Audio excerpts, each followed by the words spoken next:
want to begin by just having us go back to the end of World War II and what we were trying to accomplish.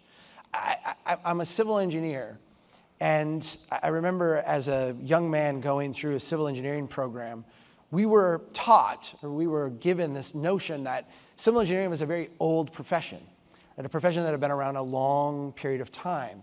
There are bridges in ancient Rome that we can go back to today and say, engineers built that. And the reason we're told this, there's a certain cachet that goes along with this long profession. We've been doing this a long time. There are ancient things that we've been taught.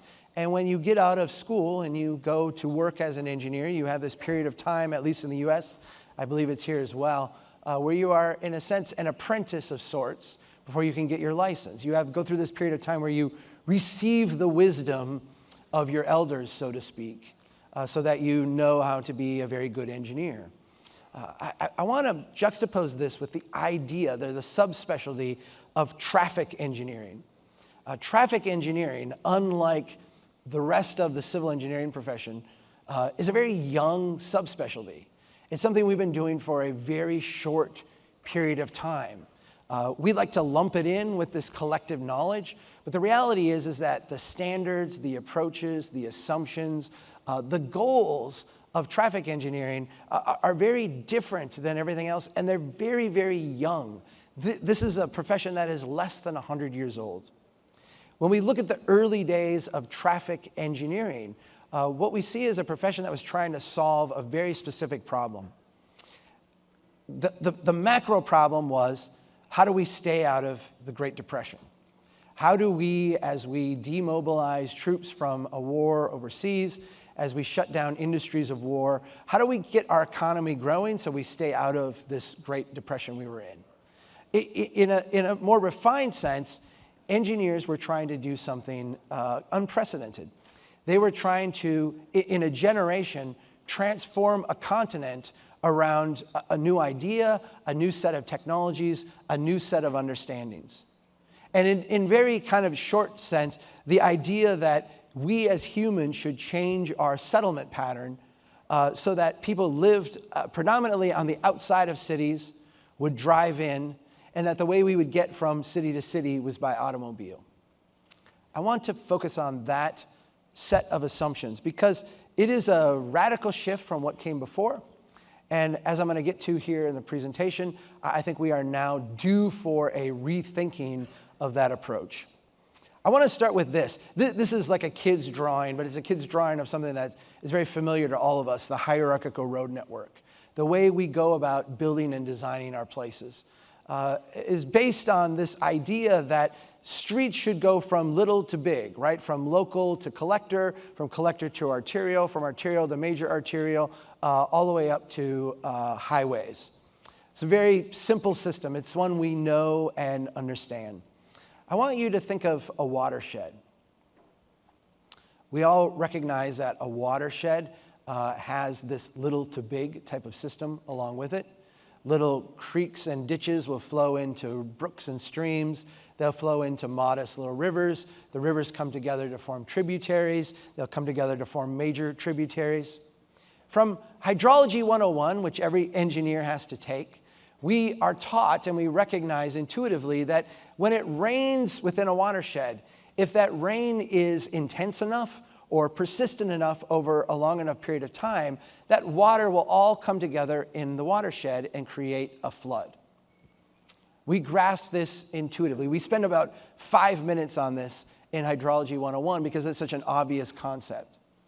Yet for some reason, when Hydrology 101 ends and we walk across the hallway to Traffic 101, the dynamics of this system become elusive to us.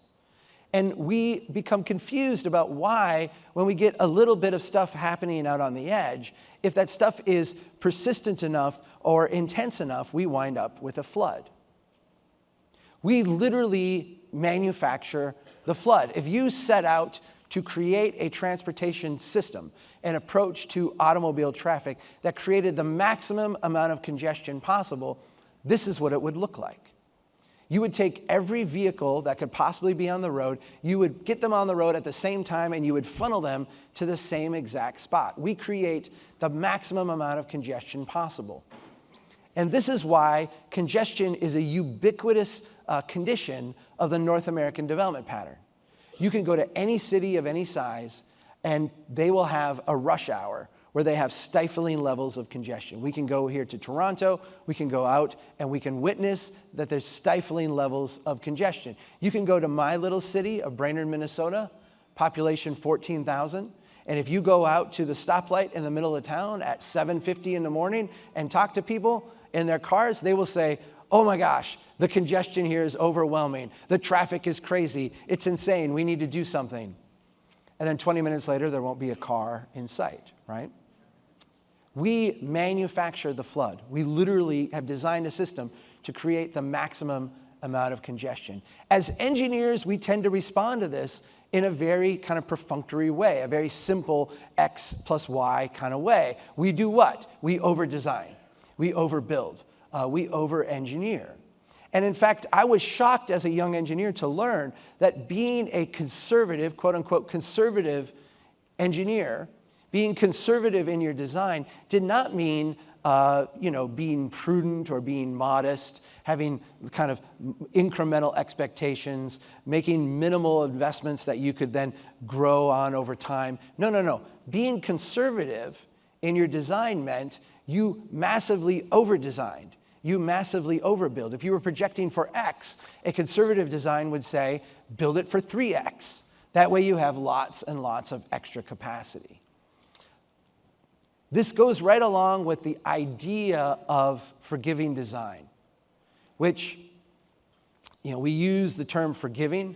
Forgiving has kind of been dropped. I gave a lecture a couple weeks ago to a bunch of college students who had taken courses in traffic and traffic analysis, and they had never heard of this term forgiving design. I think we just call this generally design now. But the notion of forgiving says something very important about our profession. The idea of forgiving was that we recognized that engineers could, through their designs, forgive the common mistakes that drivers make. Go back to the early days of the automobile. What was going on with the automobile in the very early days is that we would take roadways designed for a horse and wagon, convert them into high-performance surfaces, and then run high-performance vehicles on them.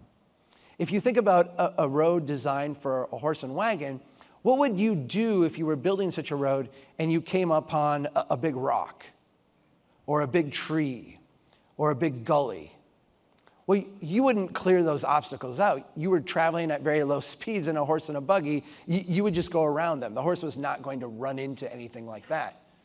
But when you went out and you put a high-performance surface down and then put a high-performance vehicle on it, what we found is that the rate of death on those things was catastrophic. People would hit those obstacles. They would run into things. They would overperform on an under-designed roadway. Engineers recognize this problem. And the earliest traffic engineers looked at this and grasped and said, we can design roadways in order to compensate for mistakes that drivers make. And in doing so, we can make roadways far, far safer.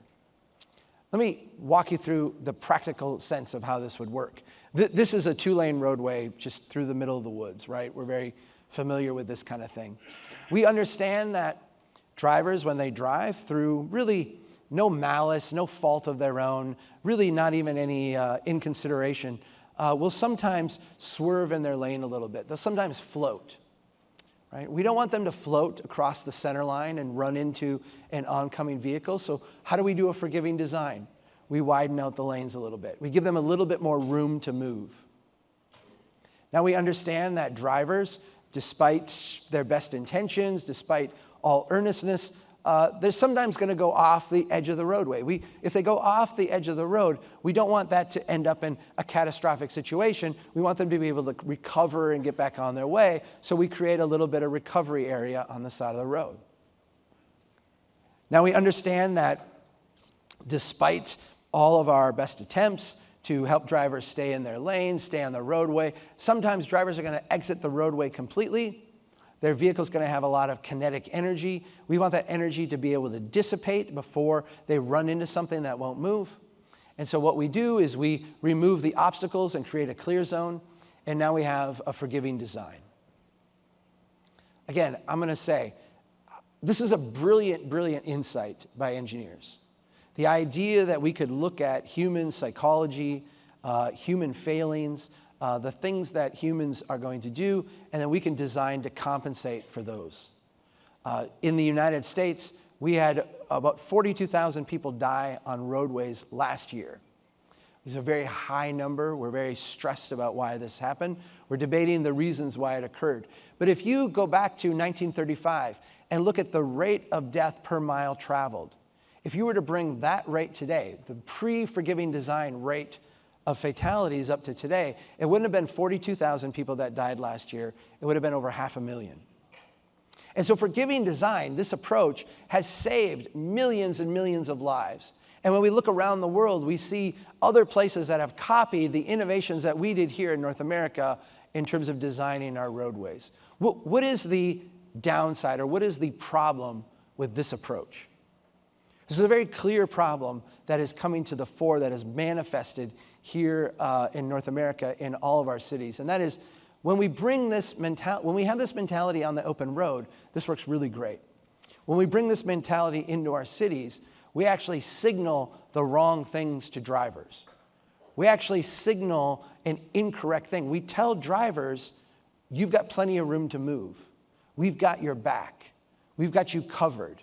You don't have to worry about things because we've created a lot of margin of error for you. And what happens psychologically when you signal to a driver that we've got you covered, that you have a lot of margin for error? They tend to speed up. They tend to drive faster. And in areas with a lot of complexity, with a lot of things going on, it is speed that kills. It is speed that is the most dangerous thing. This is the American version of the manual and uniform traffic control devices. I know you have a Canadian version that is a very close cousin of this book. Yours was like $900 to acquire, so I did not do that. Like I said, they're very, very similar. I wanted to discern, this book is often called the Bible of roadway engineering, or the Bible of traffic engineering. I remember as a young engineer going through and trying to discern what I should be doing, and people would say, you know, open up, here's the manual, here's how you use it, it will tell you everything that you need to do. And I went back and I said, I want to discern how streets are treated differently than roadways. How do we design on the open road, and how does that differ from the way we design in the middle of our cities? And if you go to the manual and uniform traffic control devices and actually look up the definition of a street, you will see that it says street, see highway. That's the proper response. There is no discernment between the difference in design between the local street in front of your house and the highway that connects you to the neighboring city. This might have made sense in 1952, right? This might have made sense in a different time, in a different era, when we were trying to accomplish something, when we were focused on something very different. But today, when we look at the persistence of traffic deaths, that like stubborn amount that we just can't get rid of, when you look at the way that our cities are struggling financially to balance their budgets, to pay their debts, to maintain all the infrastructure that they built, clearly this is a blind spot that needs correcting. It's created this situation for us, this dissonance in our design, where in order to be conservative, in order to provide a margin for error, we will design a street for 60-mile-an-hour speed. I apologize, I don't know what that would be in kilometers. Very high speeds. We would then, put up the enforcement mechanism.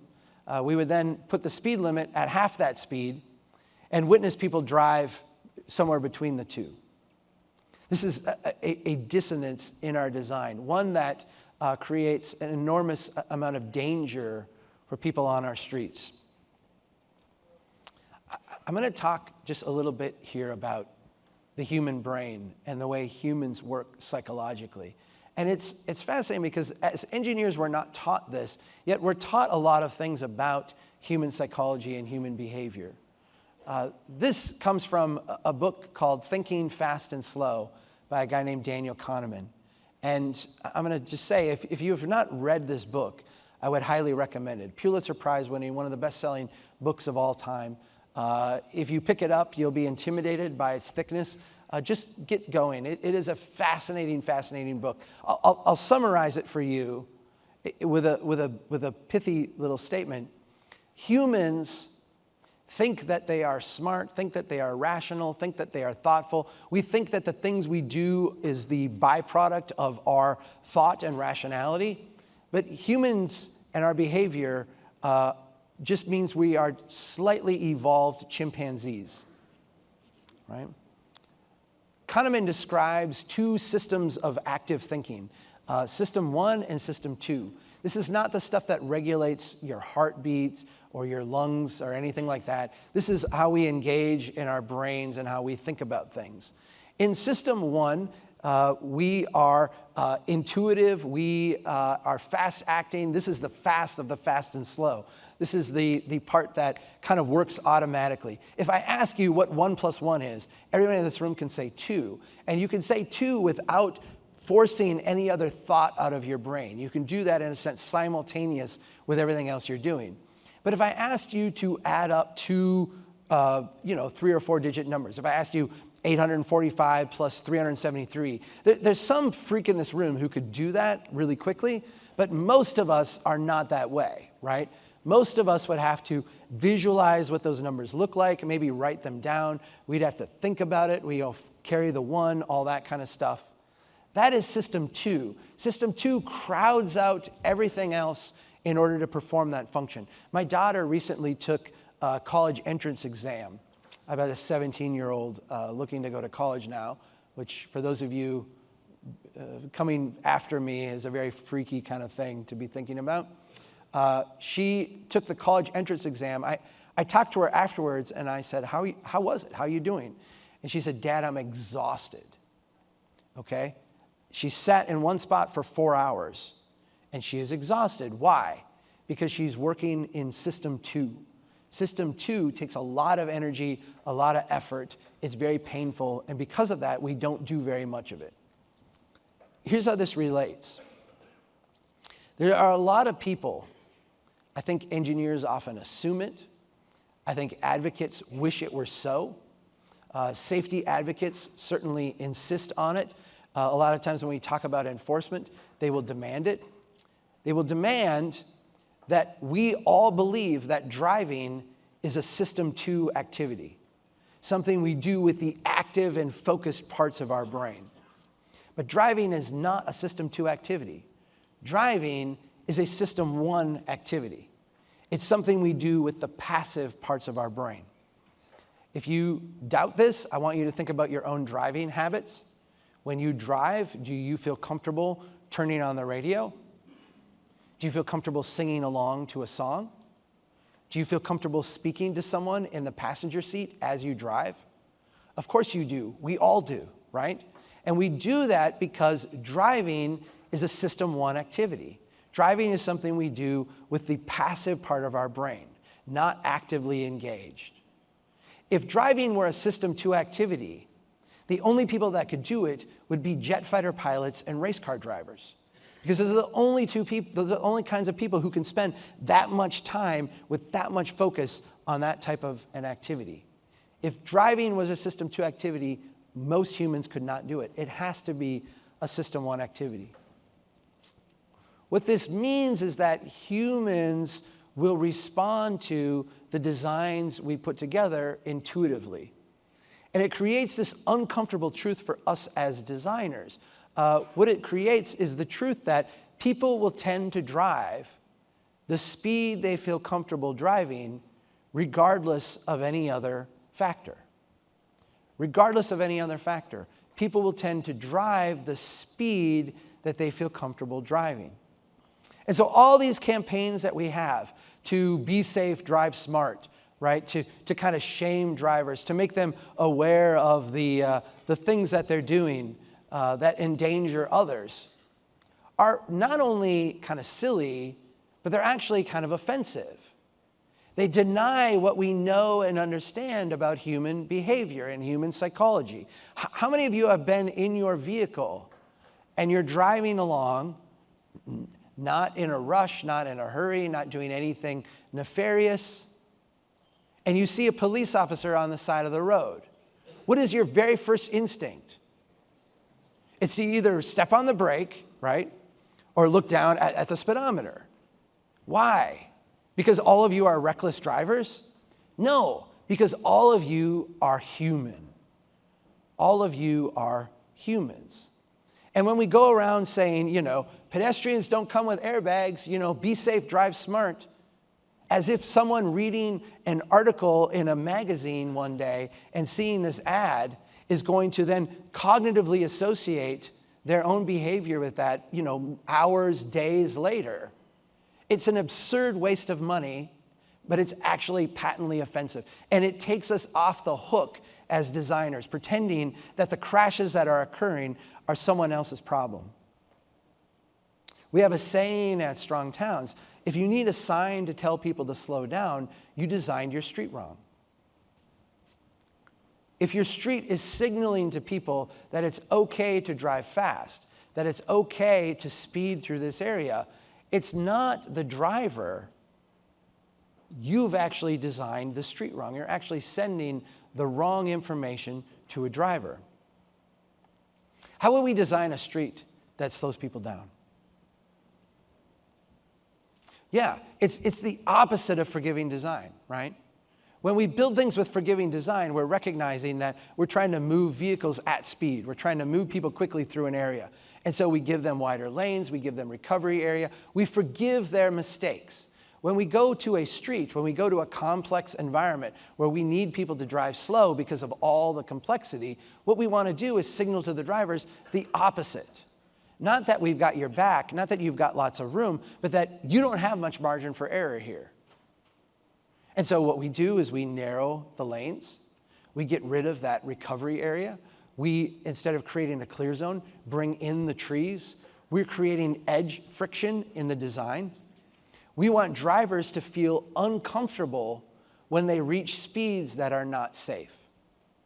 And in neighborhoods where we have all this complexity, where we have vehicles and drivers that will randomly stop and turn, come into traffic, leave traffic, park, pull out of parking spots, intersections, when we have people who are walking, who are biking, when we have the dog that will run out into the street or the kid who chases after the ball.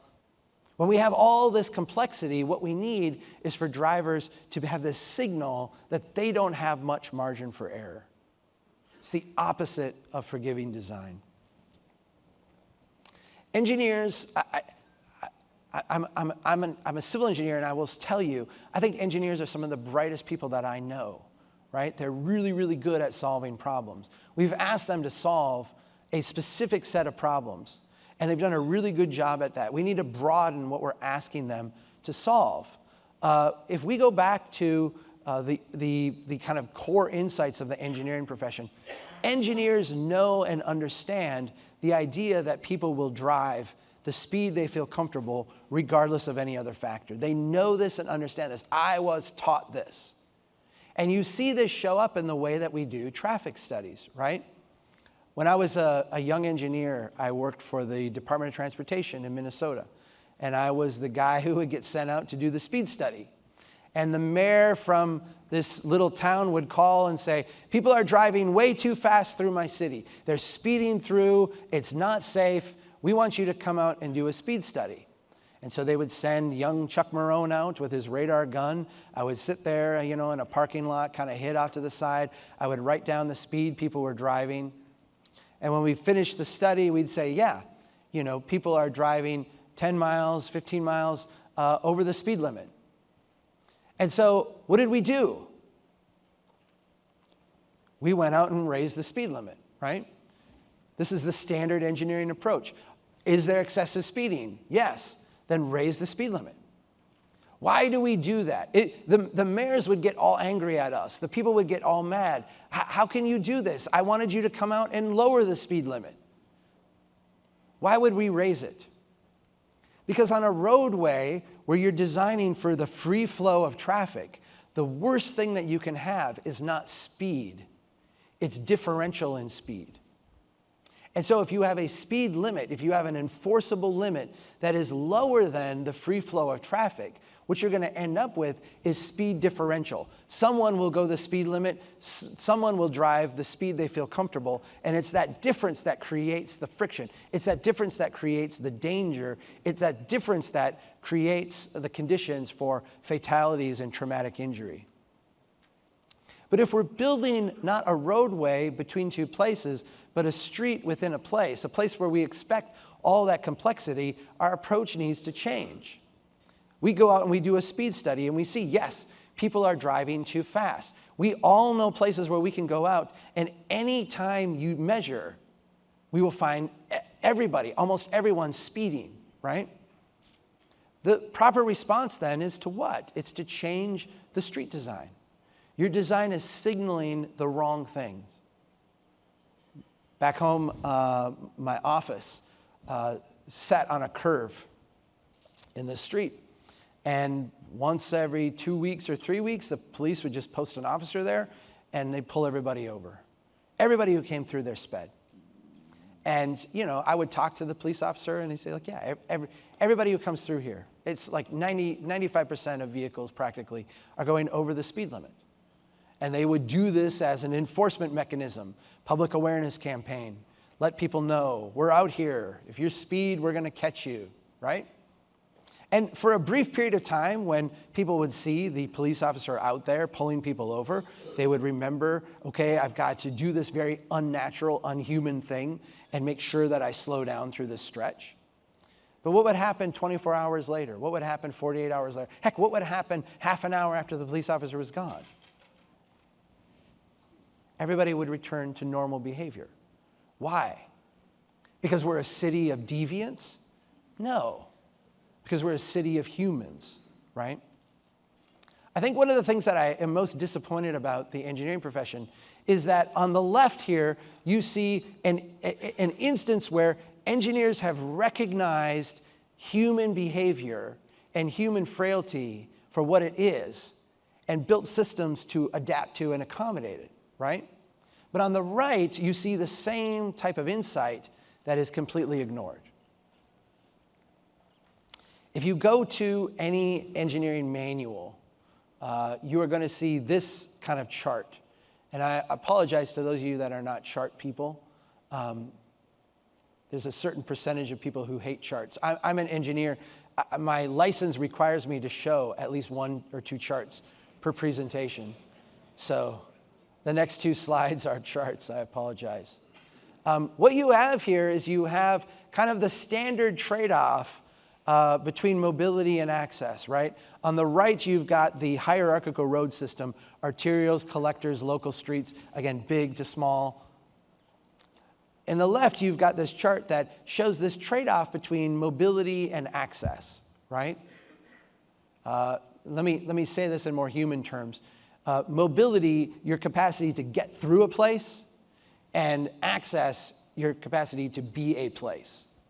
And so what this chart is showing you is that on arterials, they're really about moving people quickly, right? They're really about getting from one place to another. And on a local, you're really about building a place, right? Creating a place. And so there's a trade-off. And there's this magical place in the middle where you can have your cake and eat it too, right? Where you can both get through a place quickly and be in a place, that the collectors. That's what I want to focus on, because that is where we spend the bulk of our money, the bulk of our resources, the bulk of our time building. Yet that is a place where we get the least return on our investments and the most fatalities. When we look at the edges of this spectrum, right? When we can move people at speed across great distance, when we can move people from one place to another, we make public investments that create a lot of value for us, a lot of wealth, a lot of return. When we're building great local streets, when we're building great places, we can attract a lot of private investment. We can see a lot of return there as well. It's this area in between where we spend a lot of money to move vehicles quickly, but we fail to move vehicles quickly. Where we spend a lot of money building a place, yet we wind up with kind of placeless kind of development pattern. We see the same thing when it comes to safety. Our interstate travel, or your freeways between your different cities, in terms of fatalities per vehicle mile traveled, are really, really low. Your rates of death are very low. This is a very safe transportation system when you're traveling at speed between places. Likewise, when you're on a local street, we do see a lot of crashes on local streets, but especially on local streets that are well designed, those crashes tend to be of the fender bender variety, right? A dented door, a dented this or that. They don't tend to be the traumas, the traumatic brain injuries, the fatalities. Those are in these middle areas, where we're traveling at speed and we have lots of complexity. It's that mixture of speed and complexity that creates the tragedy, this middle area here. And so take that graph, that chart, and flip it on its side and ask, at what speed do we create the most value? At what speed that we're traveling do we create the most value with our transportation investments? We create the most value when we are at very low speeds. In other words, we're building a great place, or at very high speeds where we're connecting one place to the other.